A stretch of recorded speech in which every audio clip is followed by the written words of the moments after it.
Welcome to this Prezi on the reading process.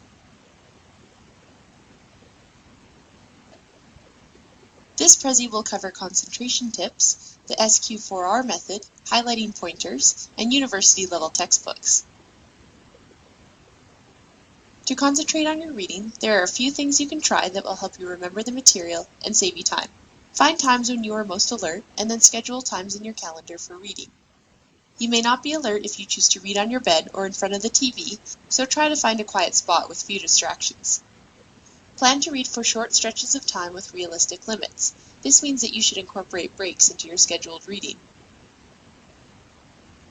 It is really important to incorporate a sense of purpose into your reading. The SQ4R method helps you read with a purpose while understanding and retaining the material. S stands for survey. Browse the table of contents and index, and then read the preface and introduction of the text to help you get a sense of the big picture.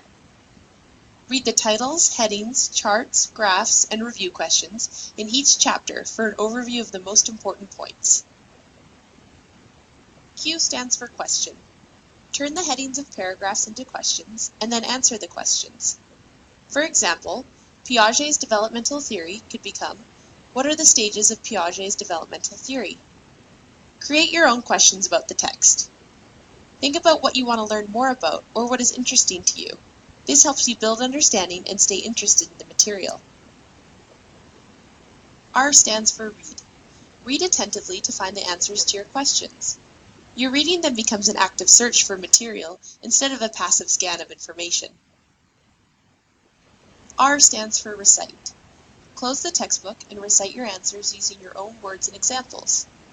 Reread the section if you cannot answer a question. R stands for record. Take careful notes on the most important information of each paragraph. You can use the Cornell or mind mapping methods to take notes, which were covered in another Prezi. R stands for reflect. Have a regular review period to look over your notes and find patterns between the main ideas. Try to personalize the information as much as you can. Focus your attention on the material that you get wrong. You may have to go back and reread some sections of the textbook and make more appropriate notes. Some students prefer to highlight while they read because it keeps them focused, but there are several considerations to keep in mind. Firstly, it is easy to overdo it. Students usually highlight 70 to 80% of the text, but it is recommended to highlight no more than 10 to 15% of the text. Secondly, it can be inefficient because many students end up reading the entire textbook again. Reread the textbook only for clarification. Thirdly, it can restrict students to study the material in the same way that it was presented in the textbook. If you decide to highlight material, keep it to a minimum and make sure you still write your own notes. If you come across a difficult text, there are several steps you can take. First, read to understand the definitions of any special terms used in the textbook. Second, read the material out loud to hear the words and increase your comprehension. Third, check the library for an introductory book or encyclopedia on the subject so you can get some background information. How you read a textbook depends on the layout of the textbook. There are 4 common types of textbooks at the university level: skill building, informative, thesis-based, and theme-based. Skill-building textbooks normally include math, syllogistic logic, or language topics.